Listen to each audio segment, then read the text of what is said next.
Hello everyone, welcome to our channel Education Plus Special Education। मैं प्रिया भारद्वाज आज आपके सामने ऑटिज्म का टॉपिक लेकर आए और आज हम सब ऑटिज्म के बारे में पढ़ेंगे। ऑटिज्म, जैसा कि आप सबको पता ही है कि ऑटिज्म हमारी 21 डिसेबिलिटी के अंडर आता है। RPWD एक्ट 2016 में ऑटिज्म ने अपना एक स्पेस लिया है और वो 21 डिसेबिलिटी के अंदर आ रहा है। तो आज हम ऑटिज्म के बारे में पढ़ेंगे, तो चलो स्टार्ट करते हैं। सबसे पहले हमें ये जानने की ज़रूरत है कि ऑटिज्म क्या होता है। ऑटिज्म और autism spectrum disorder ASD refers to a broad range of condition। ये ऑटिज्म कोई सिंगल कंडीशन नहीं है बल्कि एक ब्रॉड रेंज ऑफ कंडीशन है जिसके अंदर एक पर्सन फेस करता है डिफिकल्टी कहाँ कौन कौन से एरिया में, सोशल स्किल्स में, रिपीटेटिव बिहेवियर्स में, speech and non verbal communication में। According to Diagnostic and Statistical Manual of Mental Disorder DSM-5 ने ये बताया है कि किसी भी पर्सन को ASD हम कब मानेंगे, जब उसको डिफिकल्टी होगी किस में, कम्युनिकेशन में और interaction with other peoples.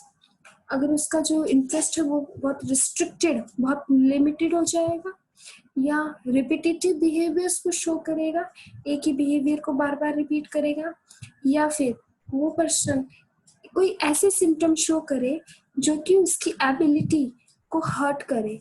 That mean जितनी उसकी एबिलिटी है किसी भी काम करने की, अगर वो उतने काम करने की एबिलिटी से काम नहीं कर पा रहा है किसी भी रीजन की वजह से, कोई भी ऐसे सिम्टम की वजह से, तो वो क्या आएगा, ASD कहलाएगा।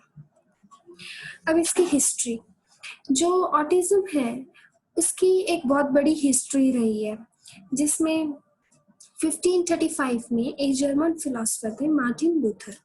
उन्होंने अपनी फर्स्ट बुक लिखी जिसका नेम था टेबल टॉक, जिसके अंदर ऑटिज्म के पर्सन को एक शैतानी आत्मा का नाम दिया है।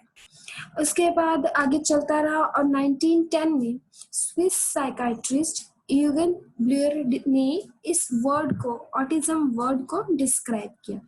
दैन 1938 में हैंस एस्पर्जर्स ने बताया इसके बारे में। 1943 में लियो कैनर ने फर्स्ट अपना पेपर रिसर्च किया जो पब्लिश किया, जिसमें 11 बच्चों के बिहेवियर के बारे में उसने स्टडी की और उसको एज ए क्रेडिट दिया गया है फर्स्ट पर्सन डायग्नोसिस।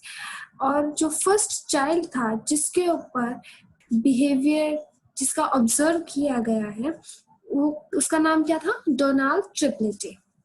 1981 में लॉर्ना विंग ने एस्पर्जर सिंड्रोम के बारे में डिफाइन किया। ऐसे 1991 में उटा फ्रिथ ने फर्स्ट बुक पब्लिश की अपनी, जो एस्पर्जर सिंड्रोम के बारे में थी। इसके बाद चलता रहा 2016 में तो RPWD एक्ट आ गया जिसमें ऑटिज्म को एक 21 डिसेबिलिटी के अंदर ला दिया गया। अब इसकी पॉपुलेशन के बारे में हम बताते हैं। एज कम्पेयर गर्ल्स बॉयज में सबसे ज्यादा पाया जाता है। अप्रॉक्स वर्ल्ड की 3 करोड़ जो पॉपुलेशन है वो ऑटिज्म मतलब ऑटिज्म से ग्रस्त है। एस्पर्जर सिंड्रोम जो एक टाइप है ऑटिज्म का वो बहुत ही कॉमन है। 1996 में 2000 बच्चों में से एक बच्चा जो ऑटिस्टिक पाया जाता था, लेकिन अब ये हालत है कि हर 1000 बच्चों पे 50 बच्चे जो हैं वो ऑटिस्टिक है।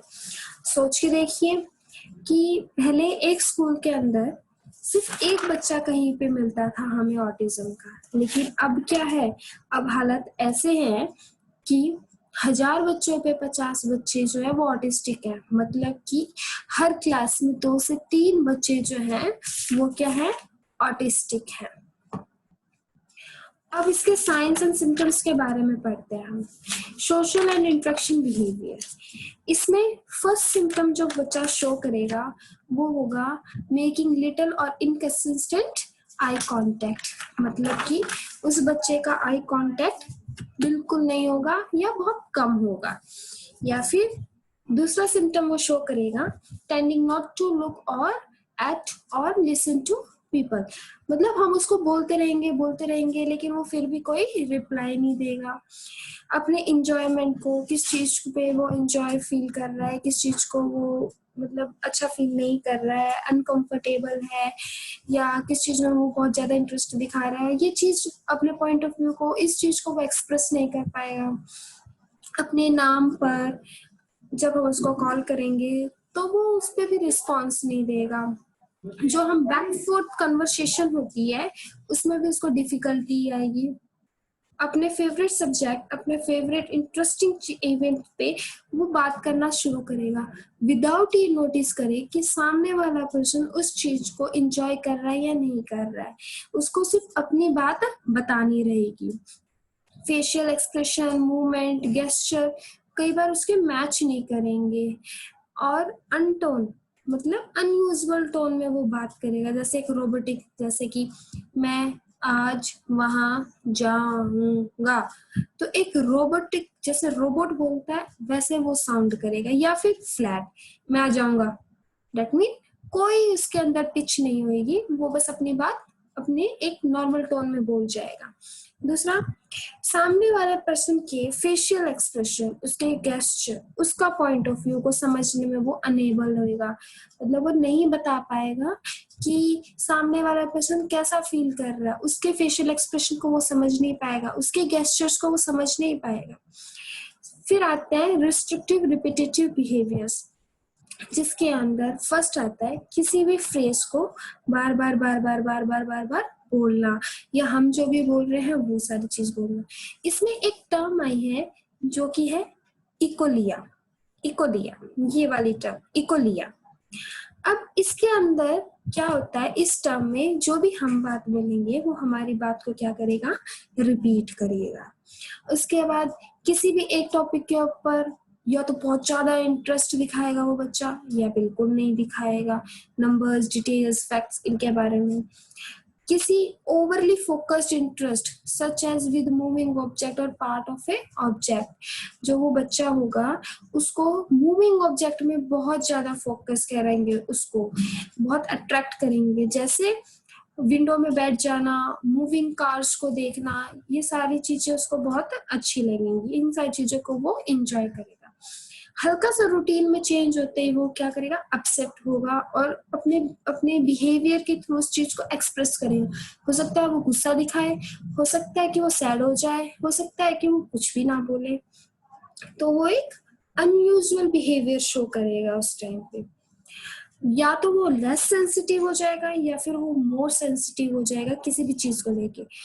एक टाइम पे अगर हम उसको लेके जा रहे हैं, हम ब्राइट लाइट में उसको लेके जा रहे हैं तो वो बहुत इंजॉय करेगा, लेकिन नेक्स्ट टाइम अगर हम उसको ब्राइट लाइट में लेके जा रहे हैं तो वो क्या हो जाएगा, बहुत ज्यादा मोर सेंसिटिव हो जाएगा।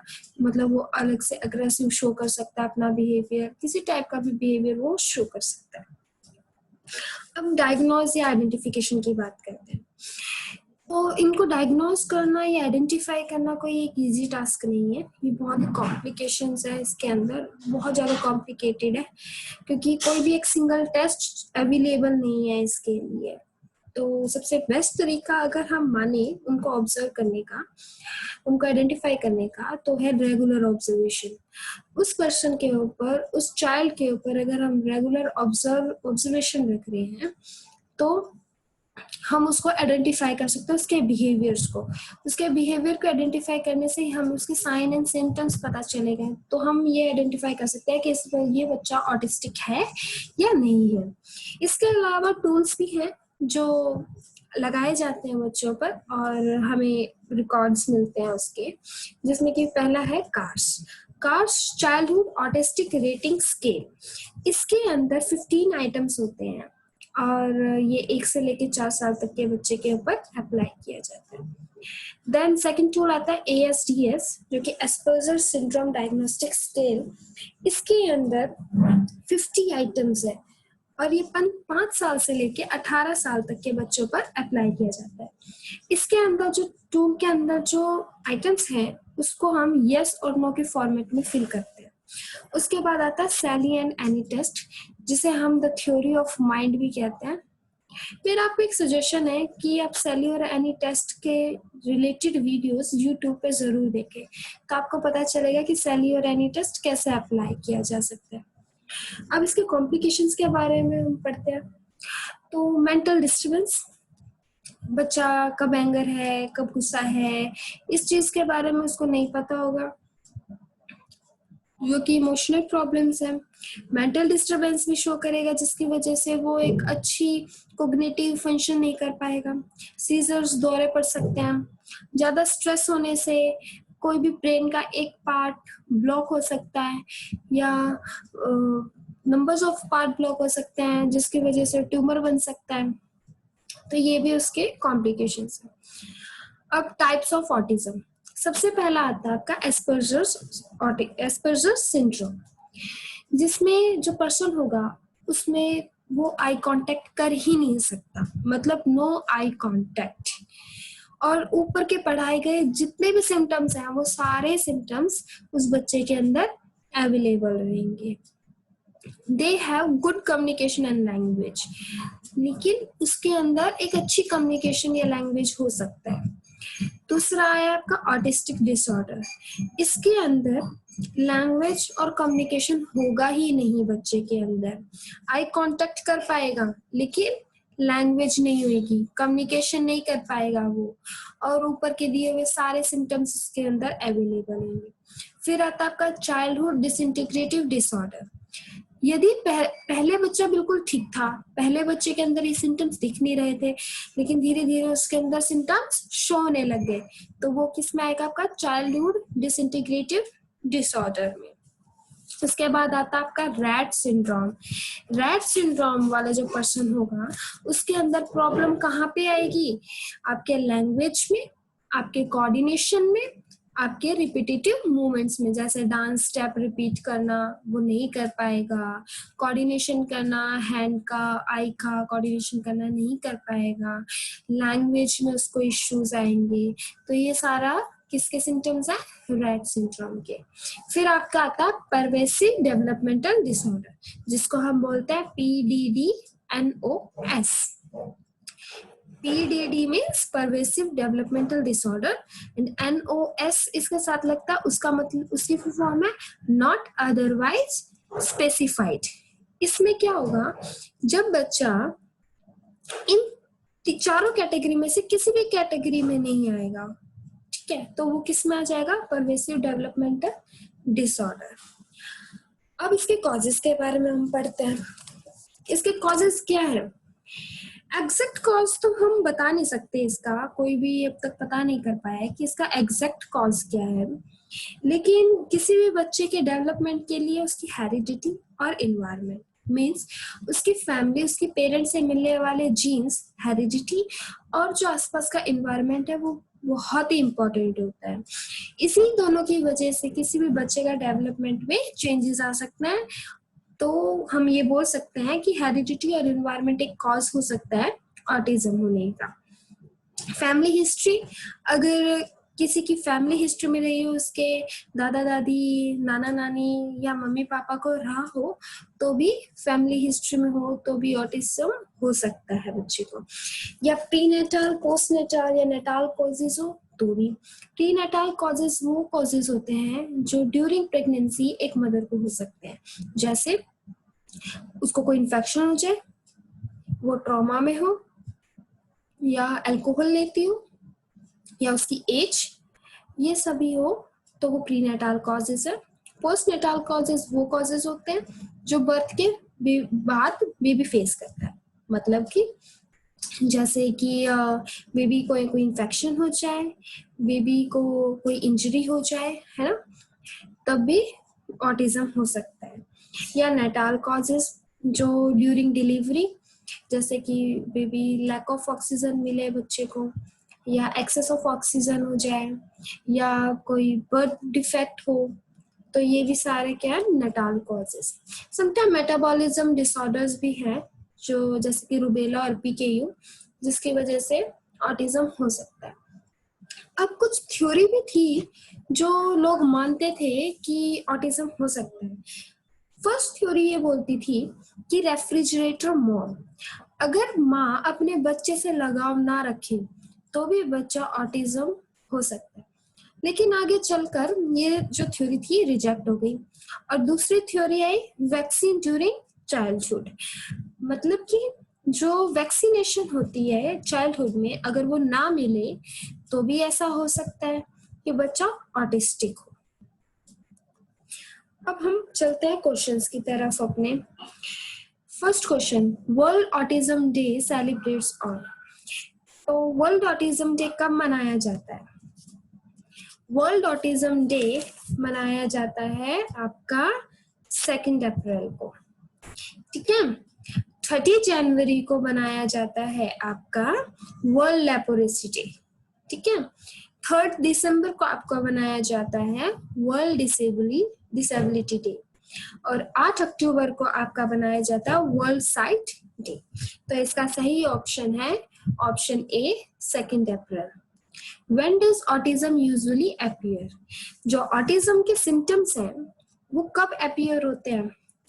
नॉर्मली एक बच्चा जब 3 साल का होता है तभी हम ये पता कर सकते हैं कि बच्चा ऑटिस्टिक है कि नहीं है। तो इसका ऑप्शन है ऑप्शन डी। हमारा सही ऑप्शन कौन सा है? Option D. Question number 3, find odd one out. Learning disability, autism, intellectual disability, triple X syndrome. तो देखिए इसके अंदर कौन ओड है? Learning disability. लर्निंग डिसेबिलिटी एक न्यूरो डेवलपमेंटल डिसेबिलिटी है, ठीक है। ऑटिज्म भी एक न्यूरो डेवलपमेंटल डिसेबिलिटी है। इंटेलेक्चुअल डिसेबिलिटी ये भी न्यूरो डेवलपमेंटल है। लेकिन ट्रिपल एक्स सिंड्रोम ये क्या? क्रोमोसोमल डिसेबिलिटी है। तो हमारा ओड वन आउट कौन सा होगा? Option D, triple X syndrome.